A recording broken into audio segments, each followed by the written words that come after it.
नमस्कार सभी का भाई। बीएसआर स्टडी पॉइंट के यूट्यूब चैनल पर आप सभी विद्यार्थियों का हार्दिक स्वागत और अभिनंदन है। आज मैं बात करूंगा पीटीटी 2024 को लेकर। देखिए दोस्तों, 2023 के अंदर पीटीटी का एग्जाम हुआ था। किन मुद्दों को लेकर हमने कह सकते हैं वीडियोज वगैरह बनाई और किन चीजों को लेकर विद्यार्थियों के बीच में रहे, वो संपूर्ण जो प्रक्रिया पिछले वर्ष हुई वो इस बार भी हम कंटिन्यू करने वाले हैं। तो सबसे पहले फॉर्मेट समझ लीजिए और तीन चार बातें मैं आपको इस प्रकार पीटीटी से रिलेटेड बताऊंगा कि आपके अंदर खुशी की लहरें उठोगी, रियलिटी के अंदर है।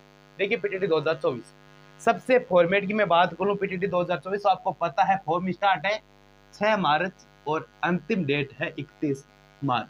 अब आपको पता है सबसे पहले ये भी आ चुका भाई एग्जाम कब होगा, तो एग्जाम आपका 9 जून को होगा। 9 जून का एग्जाम होगा।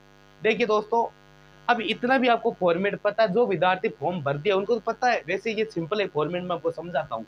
देखिए पीटीटी 2024 के अंदर क्या, अगर आपके 12th पास के अंदर अगर 50% अबाव है तो आप फॉर्म भर दीजिए, ठीक है, फॉर्म जरूरी है, ठीक है। और अगर आप 2 साल की, इसके अंदर क्या होता है 4 साल की होगी, यानी आपकी अगर 12th के अंदर 50% है तभी आप फॉर्म अप्लाई कर सकते हो। और मैं बात करूं आपके ग्रेजुएशन के अंदर, ग्रेजुएशन तो ग्रेजुएशन बोले तो यानी आपके बीए कंप्लीट, बीए के अंदर अगर आपके 50% है तो आप ये फॉर्म है वो अप्लाई कर सकते हैं 2 ईयर के लिए, ठीक है। अब कुछ विद्यार्थी कमेंट्स कर रहे हैं और कमेंट कर भी रहे हैं कि सर हमारे ग्रेजुएशन के अंदर ऐसे मानो कि 49% है, क्या हम फॉर्म नहीं भर सकते हैं? क्या नहीं भर सकते? नहीं भर सकते। अगर 49 है तो नहीं भर सकते। लेकिन अगर इसके अलावा मैं बात करूं ओबीसी, एससी, एसटी, ये जो कैटेगरी है जनरल के अलावा, इनको चाहिए 45%, ठीक है। इनका अगर 45% नंबर है, चाहे 12th के अंदर हो चाहे ग्रेजुएशन के अंदर, वो फॉर्म अप्लाई कर सकते हैं पीटीटी का। तो देखिए दोस्तों, ये तो हो गया फॉर्मेट। अब कुछ विद्यार्थी से जनरल की मैं बात करूँ, जनरल कैटेगरी का एक विद्यार्थी मान लो वो कह रहा है कि सर मेरे 49% नहीं हो, लेकिन मेरे जो एमए है, पोस्ट ग्रेजुएशन मैंने कर रखी है, उसके अंदर मेरे 56% है, तो क्या मैं भर सकता हूँ क्या? बिल्कुल, आप पोस्ट ग्रेजुएशन से ये फॉर्म भर सकते हैं, बीए से नहीं भर सकते, क्योंकि आपके पोस्ट ग्रेजुएशन में 56% है या फिर 55 है या फिर 53 है, यानी 50 से ऊपर है तो आप फॉर्म भर सकते हैं। ये फॉर्मेट है वो फॉर्म भरने का। कुछ करे कि सर इतना परसेंट है, अब एमए में इतना है, तो ये कंफ्यूज दूर कर दिया मैंने। एमए में है तो भी भर सकते हैं, अगर एमए में नहीं है बीए के अंदर तो बी वाला, वैसे प्रोसेस आपका हो सकता है।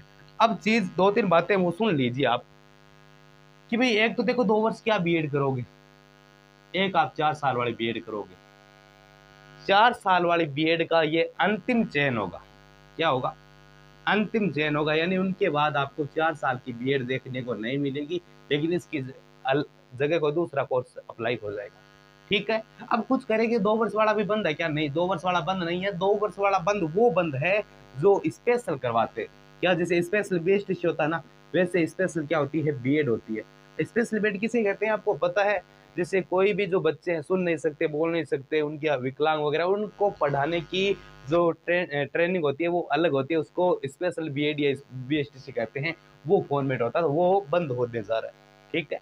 अब सुन लीजिए भाई कि सर पेपर का जो सिस्टम है वो कैसे होगा।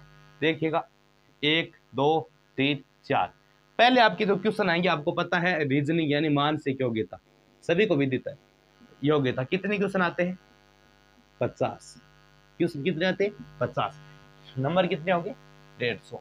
दूसरा जो मैं बात करूं, इसके अंदर शिक्षण अभिरुचि, यानी ये आपको पढ़ने की जरूरत नहीं है, शिक्षण अभिरुचि 50 क्वेश्चन 150 नंबर, ये पढ़ने की जरूरत ही नहीं आपकी, वैसे बहुत अच्छे सही हो गए। तीसरा पॉइंट मैं बात करूं, जहां पर आपका सामान्य ज्ञान यानी जीके, राजस्थान राजस्थान का भी है, बाहर का भी आ सकता है सामान्य ज्ञान, ठीक है, इसके अंदर 50 और 150। चौथा रहा या तो हिंदी आपकी होगा, अब हिंदी या फिर अंग्रेजी। अब समझ लीजिए सब्जेक्ट का फॉर्मेट मैं आपको बताऊंगा, चिंता न करें। हिंदी और अंग्रेजी, चाहे आपका हिंदी है चाहे आपका हिंदी, एक सब्जेक्ट होगा हिंदी या फिर अंग्रेजी, ठीक, किसी का संस्कृत भी हो सकता है।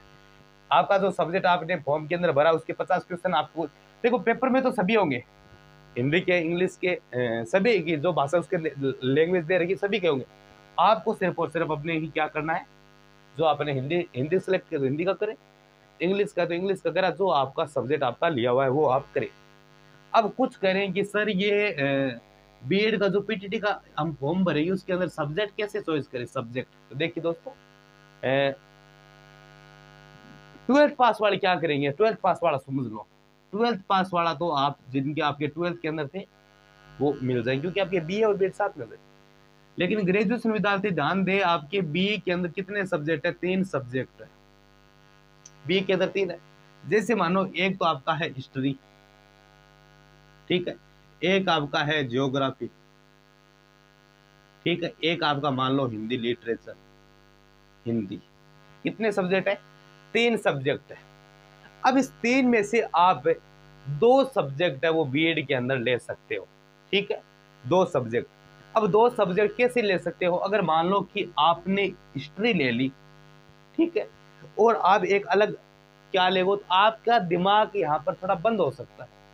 थोड़ा गौर लगा के चीज को समझ लीजिए, वीडियो को पूरा देखिए, अंत तक देखिए, देखिए समझ लीजिए चीज।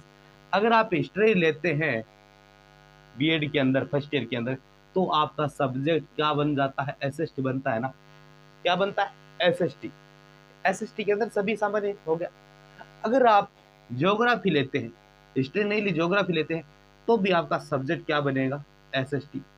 अगर आप ये तीनों सब्जेक्ट आपके ग्रेजुएशन के अंदर, अगर आपने बीएड में हिस्ट्री ले ली तो भी आपका एसएसटी बनेगा, अगर आपने ज्योग्राफी ले ली तो एसएसटी ले गया। और बीएड आपको कितने सब्जेक्ट लेना? बीएड के अंदर 2, यानी ग्रेजुएशन के अंदर जो सब्जेक्ट आपके हैं उनमें से 2 लेना है। तो आपको कौन सा लेना है? या तो आप हिस्ट्री लो, ये कंफर्म करो, हिंदी वाला तो आपको लेना ही लेना है। अब कुछ कहेंगे सर हमें समझ में नहीं आता, हम नहीं लेंगे। देखो अगर नहीं लोगे तो घाटा होगा। घाटा क्यों? देखो आप जैसे मानो सेकंड ग्रेड की आप तैयारी कर रहे हो, सेकंड ग्रेड में एसएसटी से भी फॉर्म लगा सकते हैं अगर आपने, ठीक है।